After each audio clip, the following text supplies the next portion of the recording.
right, so it is now exactly 5 p.m., which means we are going to start with our second version of today's webinar. Thank you all for joining, and yeah, good afternoon, good day, and good morning to you from wherever you are joining around the world. We welcome you to our today's webinar with the title Speed Up and Streamline Optimizing Automotive Leak Testing. This webinar is dedicated for advanced beginners and will have a duration of approximately 45 minutes. So the content presentation itself will be around that time, maybe around 50 minutes, as we are going to cover a lot of ground today.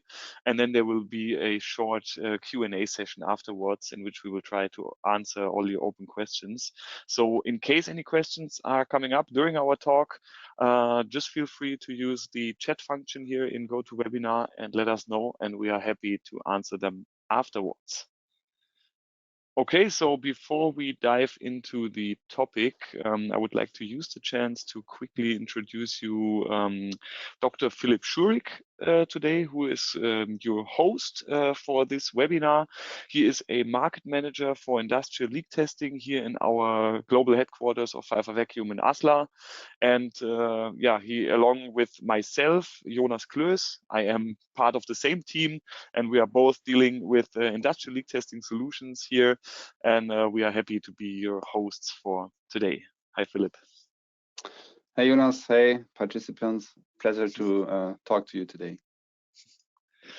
Okay, so maybe just to give you a quick outlook on what you can expect in today's presentation. So we try to sum it up in 3 main points here on this slide. So today we are going to talk about your individual tightness requirements and how you can ensure them by using the right leak testing methods. Then as a second point, we will talk about the overall cycle times and possibilities to improve those cycle times by considering different limitation factors and important things that can be considered here. And then last but not least, we will talk about your key cost drivers of your leak testing process and options to reduce those costs.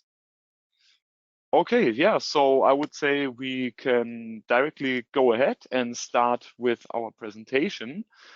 So the webinar is dedicated for the automotive industry, and this is where we would like to put a starting point here at this presentation, because we would like to explain what we as Pfeiffer Vacuum understand of the automotive industry when we talk about leak detection.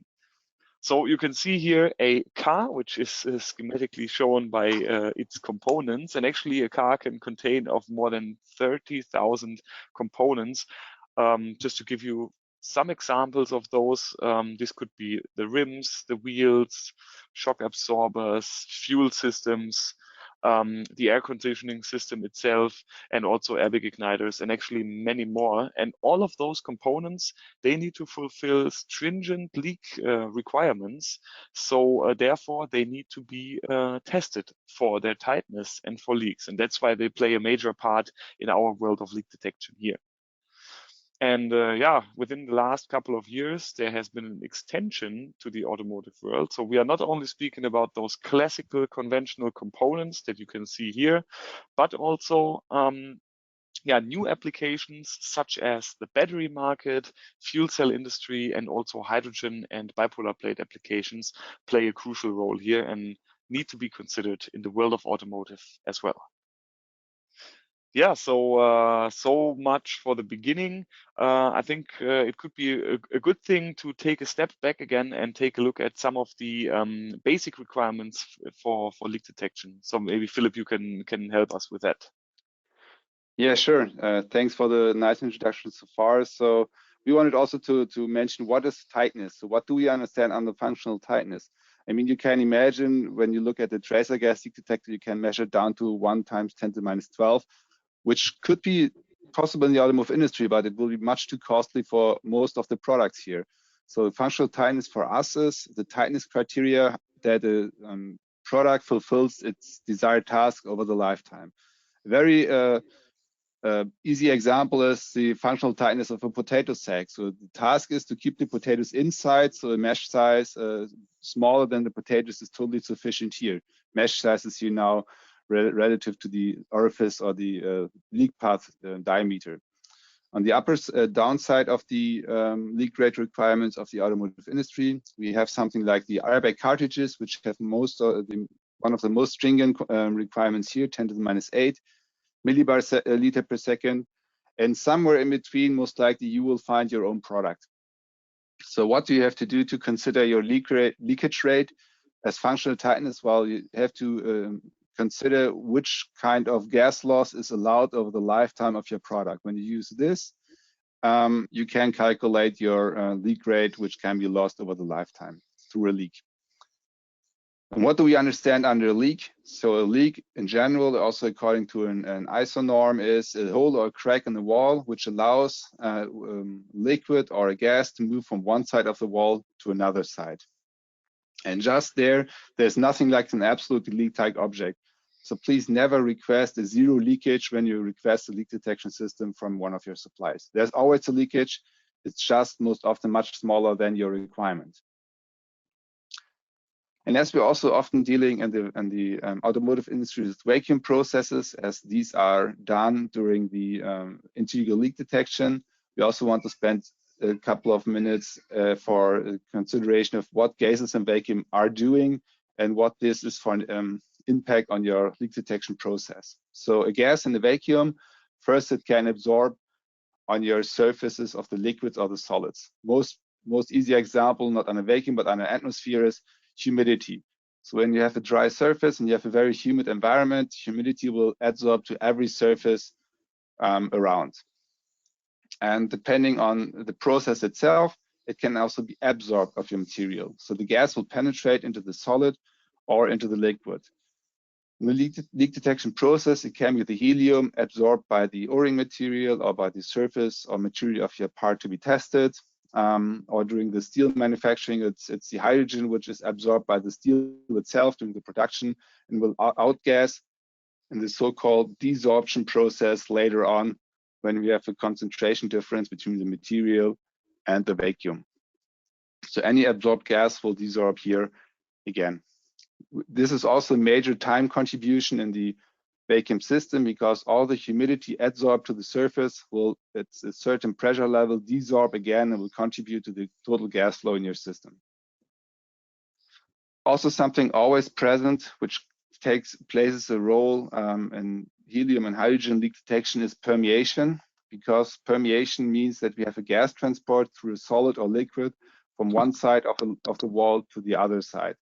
And this permeation is always induced due to a concentration difference, and how fast it happens is defined by the material properties, the thickness of the wall or the distance they have to permeate through, as well as the pressure difference.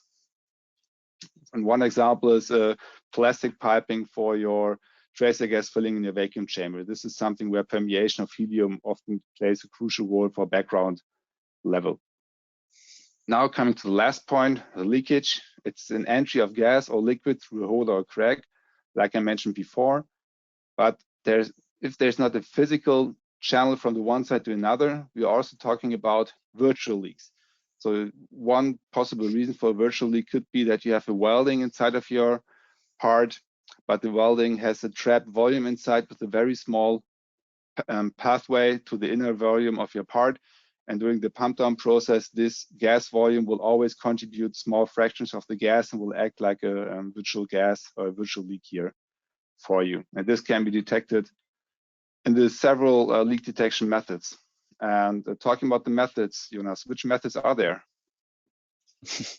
Good question, Philip. I would like to take a quick step back again, because if you are joining our webinars frequently, you probably know that we are always interested in into our audience and the field of activities or the field of industries you are active in. So we would like to start our first poll of today, and I am sharing it right now. And the question is, what area of the automotive industry are you working in? So is it fuel cell or hydrogen related? Is it concerning batteries? Is it conventional automotive components, HVAC and R components, or other? For other, we would of course be interested in what it is. So please feel free to use the chat function here. can already see some answers coming in. Thank you for that.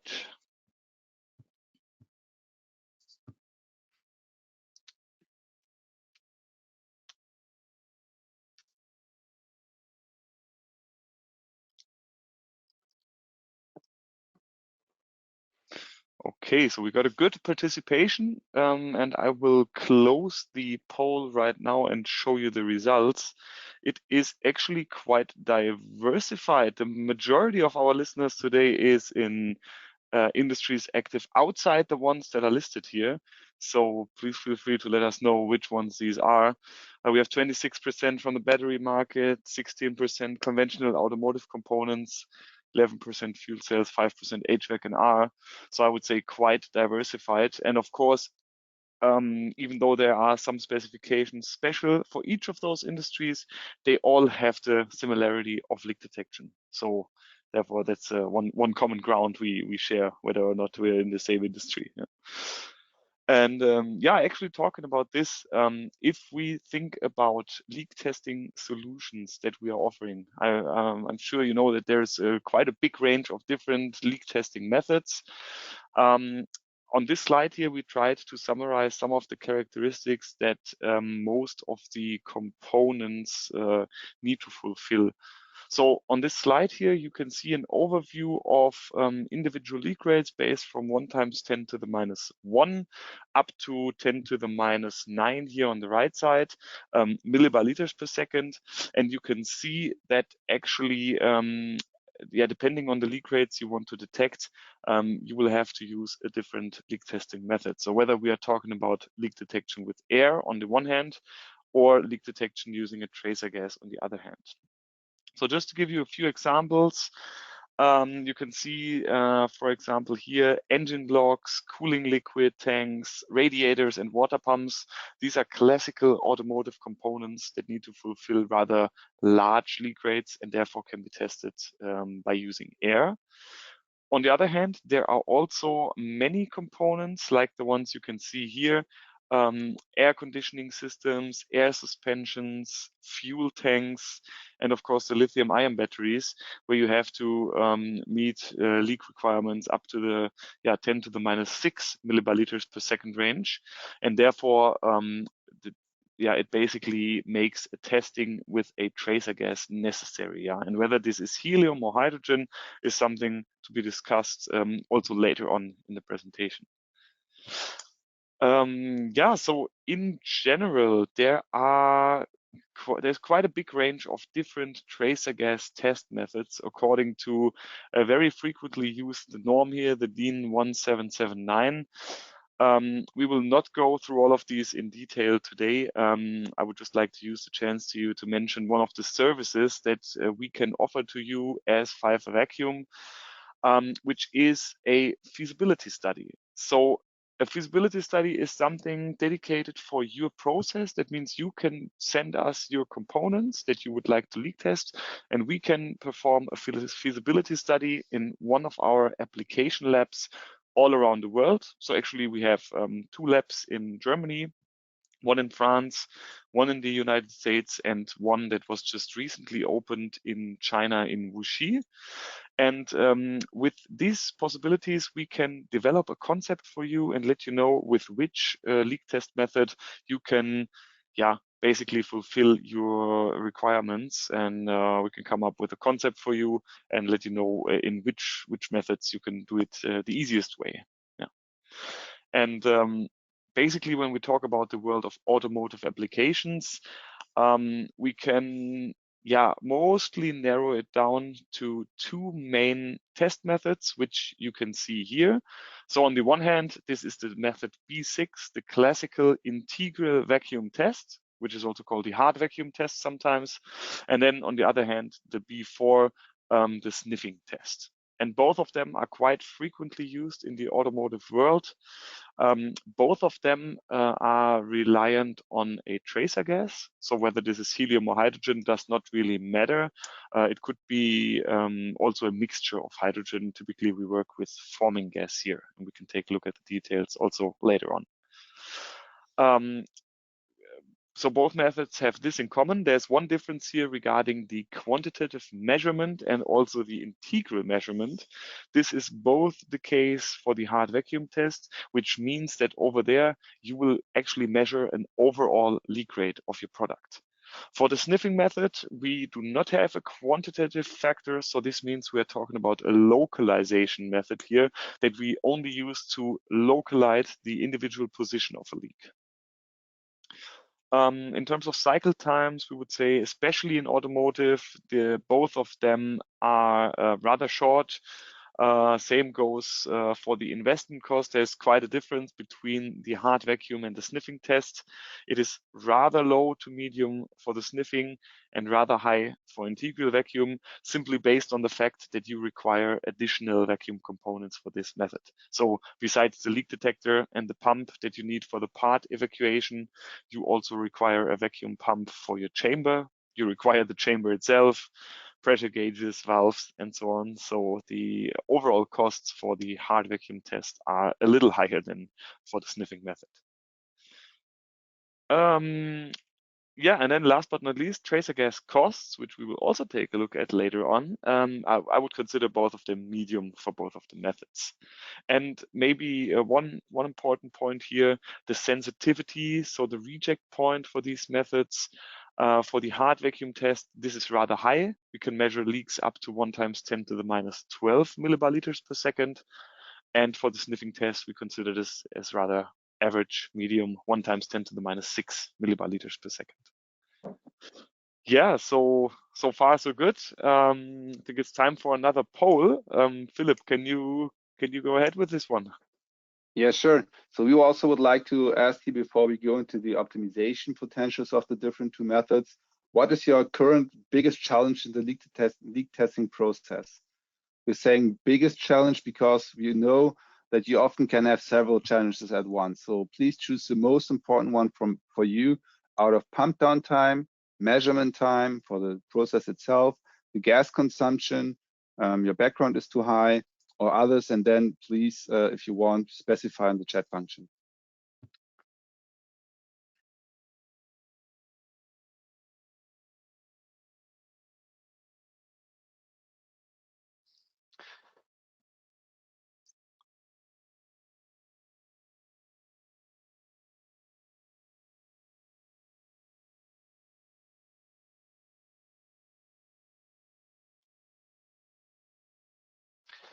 So the voting goes on. We have at the moment one clear winner so far. We'll wait also, let's say, 5 additional seconds. But now I will close the vote. We'll share with you the results. So the winner is the measurement time of the process itself is your biggest challenge at the moment, followed by a too high background level of your system. And then we have followed on the third place, all 3 other options: pump down time, gas consumption, and others. So the measurement time we won't cover today, which possible ways are there, but we have covered this in a previous webinar you will find on our knowledge platform. But also what you can use to accelerate your leak detection, your measurement process, we can cover it with some words when we're on the right slide for this to do. So let's start first with the optimization potential on your sniffing process. So what are there for methods or screws for you to improve your process here? So we're talking first over a manual sniffing method, not the automatic one with the robot. And we're following here the ISO 24885 user guideline for the method. So what should be considered when you want to have a good use of your leak detection process in sniffing mode? So first, make sure that you have a calibrated leak detector, because this will ensure you that you have always a good reading of your sniffer when you're sniffing your probe. And secondly, make sure that you have a homogeneous gas filling inside of your part. So this means flushing the part, evacuating it, and refilling it with the concentration or the tracer gas you're using, 100% helium, or diluted tracer gas is also possible, but the evacuation and refilling part is here important, because only with this you can ensure that you have everywhere the same concentration in your part. Let's imagine you have 1 bar of atmospheric air inside of your part and just pressure 1 bar of helium on top of it. So this means you have an air buffer potentially at some leak locations. So you're not sure that you really measure your leakage correctly. Although you only localize it, but it could be that you not have enough helium there to localize it correctly. During the process, when you're talking about the manual leak detection, the probe movement is important. So it should be very near to the surface, most likely like the operator shows on this picture here. And there's a maximum speed which you should use, not faster than 20 millimeters per second. And also for sure important for you that you mark your points where you see a leakage on your display and rework them afterwards. Also important when you want to have a good sniffing process, please start at the bottom part of your product you want to sniff, because helium is a very light gas. And when you start on the top and you already have a big leak on the bottom, you might think that you have found your leakage on the top of your part, while it's in reality on the bottom of your part. So in sniffing, please start from the bottom and move upwards along your different potential leak positions. And now the last point, some of you complained about the too high background signal.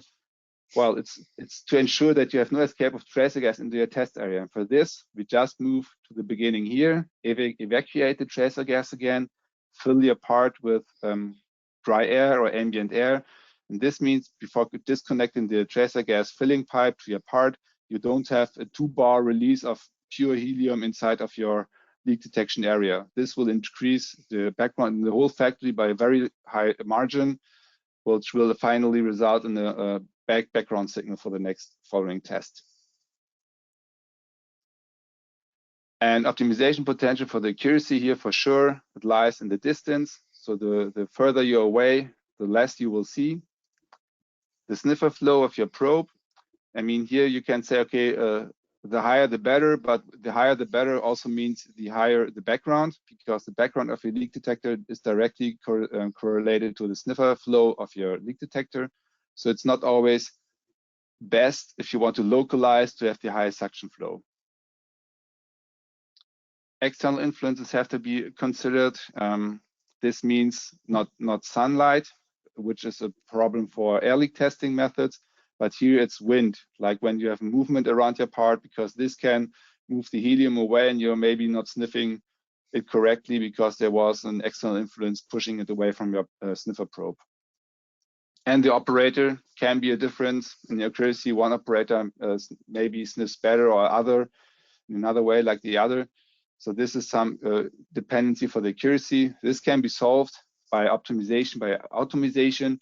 But when you're using sniffing only for the reworking purpose after a hard vacuum test, maybe automation is here too sophisticated for you. Talking about hard vacuum tests, let's dive into this topic, because here are several potentials for leak detection process improvements. You see here a basic example of a schematic of a leak detection system. You have here the bigger one is a chamber. To the chamber connected, we have here a pressure gauge, because you need to measure the pressure in your chamber to know when you can open the valve to your leak detector, because this cannot be operated at ambient conditions. And to reach the pressure in your system, you have here connected via another valve, your pumping station or your pump to evacuate your chamber. But as we also want to pressurize our part, we also have a second pump inside our tracer gas filling system. So here we have the helium bottle connected to a piping network, also with a pressure gauge to control the tracer gas pressure in your part, a pump to evacuate, and also a relaxation valve to relax pressures above atmospheric pressure, because the pumps can only be operated from atmospheric conditions. And when you have evacuated again, before you end your process, you can vent the part with air or nitrogen to prevent tracer gas background increase in your system. And the first thing we want to investigate here is the influence of the free volume of your system. You see it here. There's a rather big space. Because with the limited space in your factories, and you have most often a variety of products to be tested, you often need a chamber which fulfills the biggest part and also has to measure the smallest part. For the smallest part, you then have a very large volume inside of your part. And with this, you can add filler materials or fillers installed into your system to reduce the free volume. And this can be done here. In our simulation, we first have considered an empty chamber of 1,000 liters, and with the pumping group attached to it, optimized to reach 0.1 millibar. And then when we load our part, already we have a reduced volume because our part will also occupy volume in our leak detection chamber. So you see we are already much faster for 0.1 millibar, but not much faster for the 0.02 millibar. You see that the intersection here is mostly at the same point. This is mainly due to the point that we have also an increased surface now. So we added another part into our system. So we reduced the volume, but we have increased the surface. And now desorption comes into the game. When you have desorption, so surfaces, always humidity is present on your surfaces, and this will desorb in vacuum. And in this pressure range below 0.1 millibar, the desorption is a very important phenomena.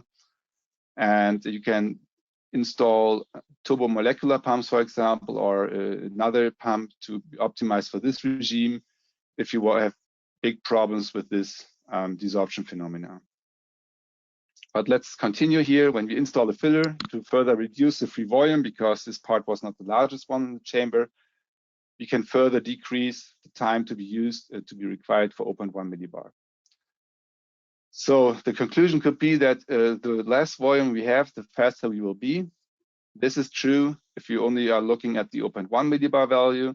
But now if we add another filler to only have 180 liters free volume left, you see we have a big step upwards in the time for 0.02 millibar.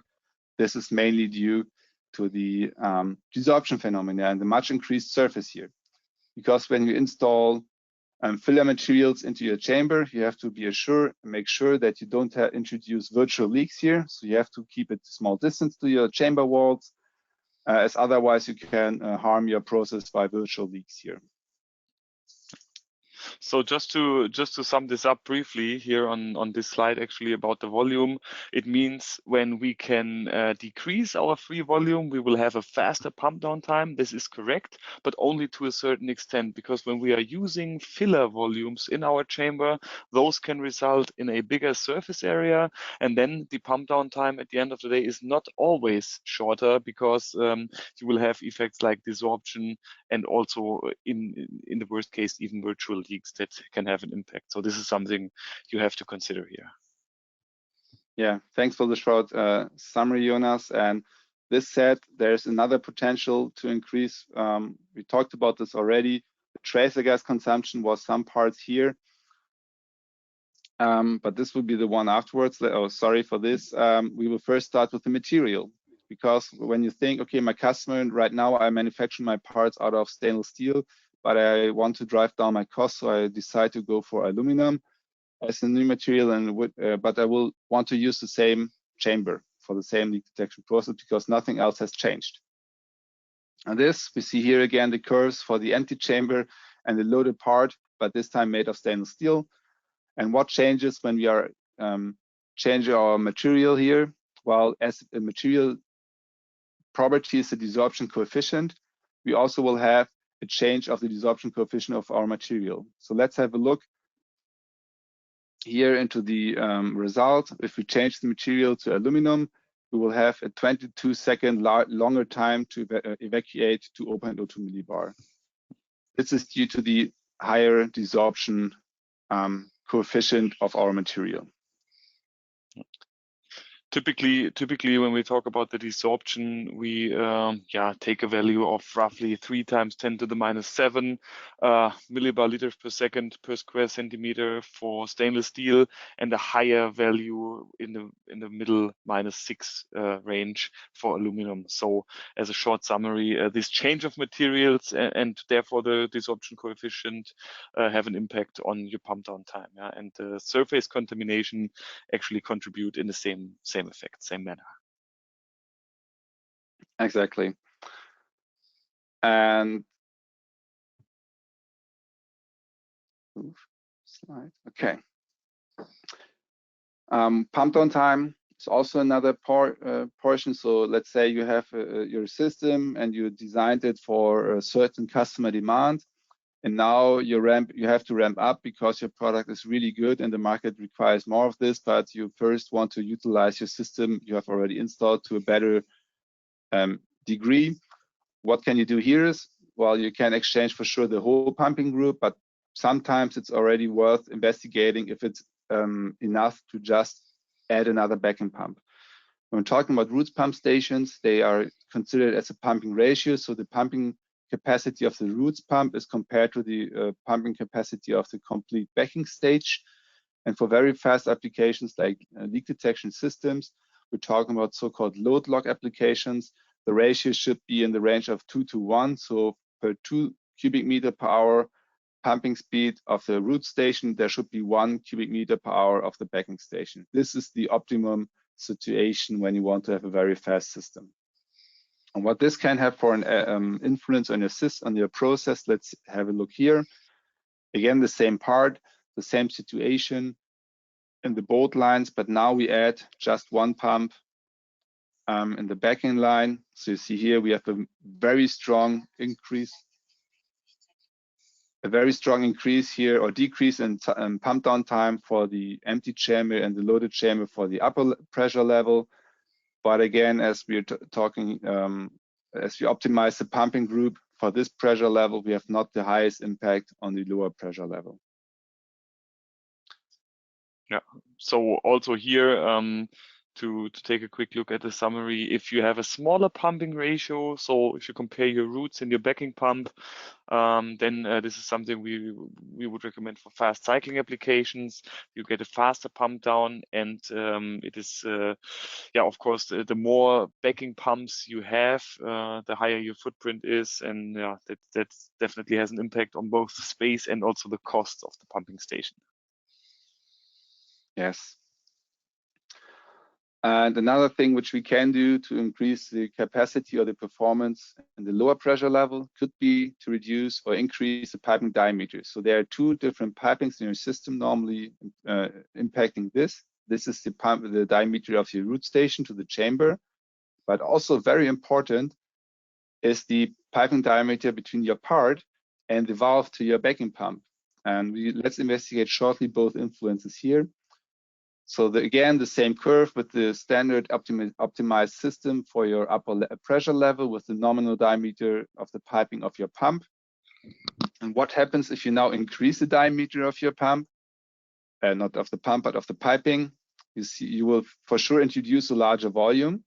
So you see this on the dashed lines, they are moving a little bit to the right because you have now a bigger volume to evacuate, which impacts slightly your pressure at the 0.1 millibar level. But you have a very nice improvement for the lower pressure level. You see here from 56 to 48, or more important with the part, from 53 to 42 seconds, which is something like a 20% increase, improvement in cycle time to reach the pressure, just by increasing the diameter of your piping. So 3% longer time for the lower upper pressure level, but 20% faster time for the lower pressure level. And some of you complained about background level in your system. And let's have a look at the piping diameter to your part to be tested, because this is often optimized for DN6 to have a very reduced amount of volume, to not consume a lot of tracer gases. In our example, we have a part which has 8 liters internal volume, and the piping DN6 of 0.5 meters here only has 40 milliliters internal volume. So it's really negligible compared to the part volume here. And what happens if we just increase the diameter by 2 millimeters from DN6 to DN8 is, you see here, you have a 63% faster pump down. And this is mainly due to the conductance improvement of your piping to your pump, because the pump has a when you're going to our pump we use here, the blue line is the nominal pumping speed at the inlet of the pump, and the other lines are influenced by the piping system we attach to it. So 1 meter DN40, 1 angle valve, and 0.5 meter DNX. And just with increasing here, we have improved our suction speed over a broad range of pressure levels very dramatically. And doing this further to DN10, We see here another improvement. So compared to the DN6, we already save 82% of the time. What does this have for you for an influence? Let's say you will not change this part of your process at all, but it allows you to have a much better tracer gas evacuation and lower background contamination in your system, because you have a much cleaner ambient concentration after filling again your part, because you had much more time in cleaning it. Because after your measurement process itself, the cleaning and the evacuation of the tracer gas contributes to the overall leak detection cycle. This can also mean a quite good improvement of your process. Yeah, and this is also the last takeaway, at least of those key points here for optimizing your vacuum system. So the piping diameter, of course, a higher volume is there one thing to consider on the one hand, but you have a much lower loss or conductance limitation if you can increase the diameter, and this will be a big advantage in regards of your pumping speed, especially in the low pressure regime. Yeah, so those were a lot of points for the optimization of the leak testing and vacuum process. Thanks for that, Philip. In the next chapter, we would like to take a look at potential points for optimization in regards of the costs, and here specifically the operating costs of such a leak test system, and those are mainly driven by two facts actually, which is on the one hand the energy consumption, and then on the other hand the tracer gas costs. And as you can already see here on this slide, we will talk about helium. So if we take a look at the last years, actually since 2006, there have been 4 helium shortages globally, which had a significant impact on both the availability and also the average price for helium. So those shortages, they were basically the reason why there is a very high demand for alternatives at the moment.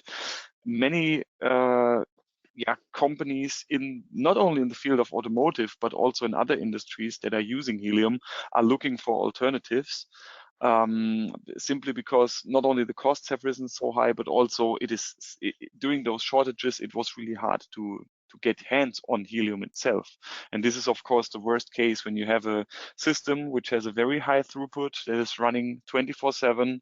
The worst case would be if you have to have a stop of the system because you cannot supply it with tracer gas. So yeah, the demand for alternatives is high. And there is one alternative which is very interesting at the moment, that is hydrogen. But before we look at that, just 2 things I would like to mention here that you can consider before you are thinking about switching the tracer gas. And the first one is actually to think about a diluted concentration of helium. So instead of testing your parts with 100%, you can consider to test them with a diluted concentration. Very commonly used is a 10% concentration. There's one thing you have to keep in mind though: if you are testing a leak rate of 1 × 10⁻⁴ millibar liters per second, for example, with 100% helium, and you switch to 10%, then also your reject point gets lowered by a decade. That means you would have to test then for a reject point of 1 × 10⁻⁵ millibar liters per second. If this is not an option, you can think about the installation of a helium recovery unit.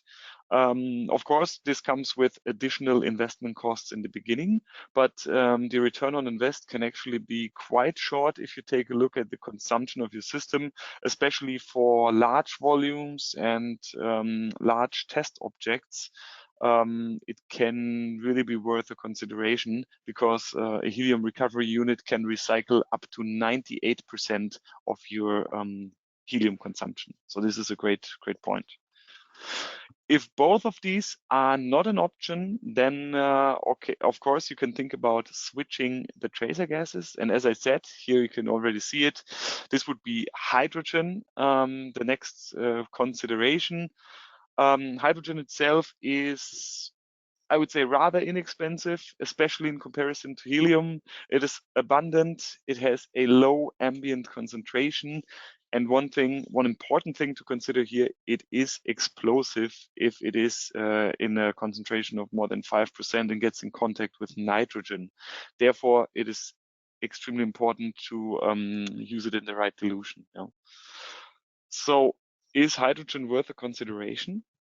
We think, yes, it clearly is, because it is, first of all, it is available as a standard diluted gas with a 95% nitrogen, 5% hydrogen concentration that stays out of the flammability limit. That means you can use this for leak testing applications without having the risk of exposures, without ATEX requirements, and so on. And then on the other hand, it can be produced locally and green and is also quite inexpensive compared to helium. On the other hand, though, you need to consider that you will have a higher background signal based on the fact that every component and every part in your test chamber, but also every small part inside a leak detector will outgas hydrogen if you go down with the pressure. So this is not only the fact for our leak detectors, but also for other solutions on the market. It's just a natural limitation of the background signal that we have with hydrogen, because if you go down with the pressure, this outgassing will bring the background to the level of 10. Yeah, or actually you will see the sensitivity on the next slide, but there is a limited sensitivity with this. Yeah. And also it's quite a high impact of your factory surroundings. So if you have your leak test station on one place and you have maybe a welding station next to it, or a battery charging station, or even electric vehicles like forklifts that are driving by, all of this has an impact on your hydrogen background. So in those terms, it is quite sensitive, and this is something you definitely need to consider if you are thinking about switching from helium to hydrogen. So I tried to sum this up on this chart here. If we think about the ambient concentration, we have a good base for helium with 5 ppm in air, actually even better for hydrogen with 0.5 ppm, but due to the fact that it is based in many indirect sources, it is something you have to consider. The detection limit itself for helium is very low. So we are talking about 1 × 10⁻12 millibar liters per second here. And for hydrogen, it is basically 1 × 10⁻6 millibar liters per second. So it's a huge difference, and you need to keep this in mind if you are thinking about the switch. Looking at the sensor technology, it is actually very similar, because both of those tracer gases can be detected with our leak detector using the same sector field mass spectrometer. For helium, you are either detecting helium-3 on mass 3 or helium-4 on mass 4. For hydrogen, it is mass 2. Regarding the environmental aspect, so both of them are naturally represented in ambient air. There is no direct greenhouse potential. Only the difference is that helium is a noble gas. Safety, so helium is very safe. It is inert, it is non-flammable and non-explosive. The same goes for hydrogen, or better said, for forming gas. Hydrogen itself, as we said, if it is in contact with nitrogen in the too high concentration, there is an exposure risk. Availability, medium to low for helium, depending if there are any other shortages upcoming. But we would say it is very likely that the availability will become worse. And for hydrogen, it is very highly available. So this is definitely a big benefit here in this case. Okay, so much about the different pros and cons for the tracer gases. Philip, I would like to give it back to you for the third poll of today. Yes, thanks. So before we jump into the energy part, or the cost of energy consumption of a pump, want to learn which are your challenges, how do you decide which equipment you use? So when you are ordering a new system or a new pump, do you decide based on your installed base? Do you decide on purchase cost only of the pump or the system? Is cycle time for you important? Is the price performance ratio the most important? or is it the total cost of a lifetime you calculate for your own to decide? We know sometimes it's, again, several aspects of these 5 here which are important, but please choose the one of the highest priority for you.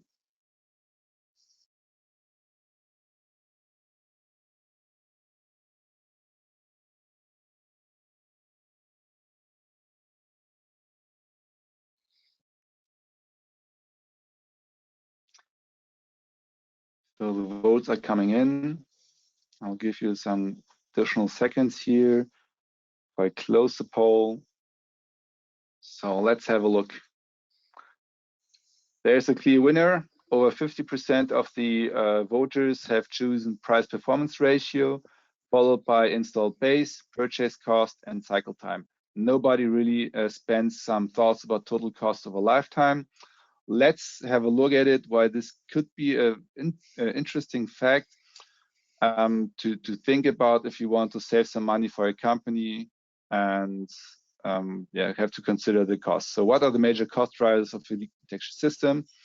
Generally, you might know this picture already. So the direct cost everyone has visible when you look for a new product is the direct cost in terms of the purchase costs.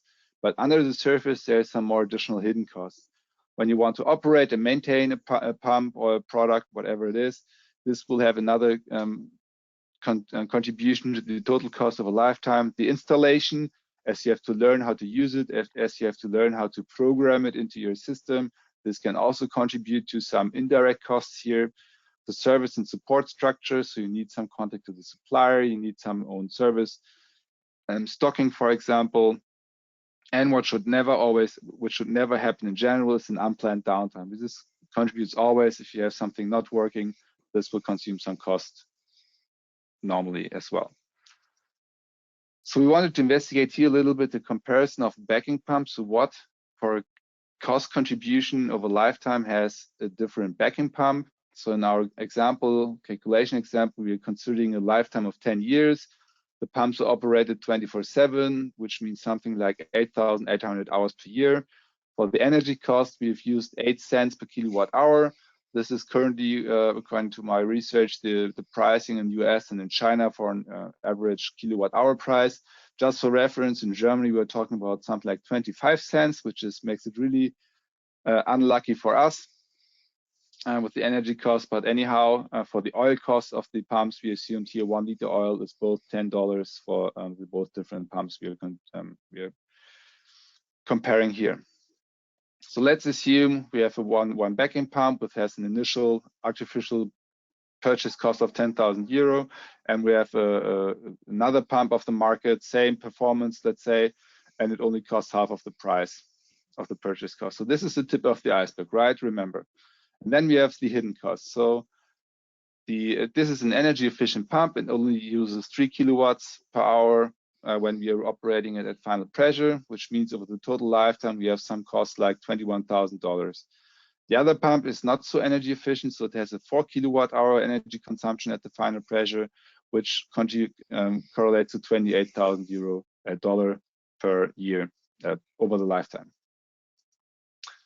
The oil consumption, 7 liters per year, because for an oil lubricated pump, you should change the oil annually or even more often. This depends on your process. The other one has only slightly more oil, so this difference here is more or less negligible. Also for the maintenance, this has a different maintenance schedule like the other pump, but the difference is also not so big. But in the end, you see, although this pump was much more expensive, the total cost of a lifetime are, let's say, 10% smaller than for the much cheaper pump in the beginning, just because of the energy consumption here. And this should be the last thing we wanted to tell you about the different cost things which contribute to the pump. And Jonas, what would you summarize our webinar to our audience? Thanks, Philip, for taking such a detailed look at this. Exactly. I think we covered a lot of ground today, as we already said in the beginning. So we try to summarize you the most important points on this slide here again. So At first, we talked about the leak testing methods, and we basically narrowed it down to the integral vacuum test and into the sniffing method that are playing a major role in the automotive industry because they are dealing with high throughput and short cycle times typically. Just to tell this right now, there is also a webinar available that is focusing on each of those test methods that we have briefly taken a look at in the beginning of the presentation. Secondly, we talked about the vacuum optimization, which was basically the main part. We considered the volume, the material, the pumping capacity, as well as the piping diameter, and explained how this has an impact on your efficiency and on your cycle times.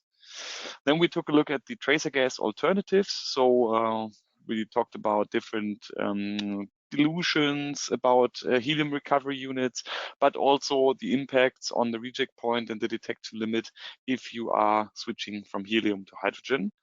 And then last but not least, the cost of ownership. I think this was a great example to explain that not only the initial investment cost of the pump, but also the energy consumption, the oil, and actually also the service costs play a major role here in the overall cycle times. Yeah? And they offer quite a high potential to optimize this in regards to the costs. Okay, so with that, we have reached the end of our content. It was a lot of topics, so if you would like to receive this presentation, simply take part in our survey. We will send out a link afterwards, and you can take part in it, and we will send you as a small reward the presentation of today, so you can look up the content again. And yeah, as I said, this brings us to the end, but also this brings us to the Q&A session. So again, if there are any open questions or any points that you would like to discuss now regarding this content, just feel free to use the chat function here in GoToWebinar. And yeah, we're happy to answer your questions. Yeah, there was one thing we wanted to mention or forgot to mention earlier was the problem of some participants in poll 2 was the measurement time. So ways to improve your measurement time are clearly to use filler materials. Because of this, you will reduce the free volume of your chamber, and this will allow your leak detector to have a better reaction time. So on the reaction time, you understand the ratio between the free volume of your system divided by the effective suction speed of the leak detector and the pumps connected to your system. This means the smaller the volume, the better the reaction time. If it is not possible to further reduce the volume, you can increase, on the other hand, the suction speed of your system. This means either a stronger leak detector, or you're using your leak detector in parallel to another root station, for example, so you have a higher, better reaction time, or directly behind the turbo pump in the full flow mode, so-called, then you even have the full suction capacity of the turbo pump inside your leak detector, which also will fasten up your measurement process. Yeah, and also for this, there is a webinar that is focusing on this, which you can find on our homepage. Also, there is another question. Is there a possibility to convert a leak rate from using 100% helium to hydrogen?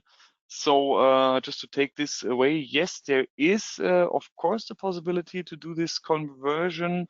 It is just highly dependent on the flow regime in which you are working. Yeah? So whether you are operating in laminar flow or viscous flow, there are certain factors that you can use to change this. So for example, for the laminar flow, you can multiply your leak rate with a factor of 2.23. And then you will end up with your leak rate for hydrogen. And then, of course, you need to add the factor of 20 for using forming gas because of the 5% concentration. I see there's another question here. Do you see an increase of forming gas, hydrogen, of helium due to availability? Yeah, so definitely. I mean, due to the fact that there were these shortages and helium is very expensive in comparison, we receive lots of requests from the field actually about alternatives. And these most of the times are about hydrogen. Yeah? And then it is always a consideration. Is it possible to transfer it one-on-one? Like I said, there is a factor where you can transfer the leak rates, but depending on your setup, on the pressure you are working in, and also the leak rates that you want to detect, you cannot always just simply switch. So it is really worth a consideration. And if you are considering this, please feel free to reach out to us. We're happy to support you with the switch. Yeah, and like Jonas said, for the hydrogen or forming gas, you have a lower sensitivity limit, but you can also think about using diluted helium, which then allows you, you have to also consider that you have to lower your rejection level, so which means you most often have to reach lower pressures in your chamber. So in case you need help to optimize your vacuum system here, let's say by retrofitting the pumping station, also do not hesitate to reach out. It would be a pleasure to support you here. Okay, Yes. I don't see any additional questions coming in. So from my point of view, this is good for now. Yeah. Philip, is there anything that you would like to still cover, or? No, just want to say thank you for your time. Depending where you are, it could be quite late in the day or quite early in the morning. So thanks for joining us. Reach out to us if something has been unclear so far, or if you want to intensify the discussions here. The survey will enable us to get in contact with you if you allow, and place your questions. We would be happy to discuss with you whatever problem you have. Absolutely. Yes. So also from my side, thanks a lot for joining today and for your interest here in this topic. Have a great rest of the day, and see you in the next event.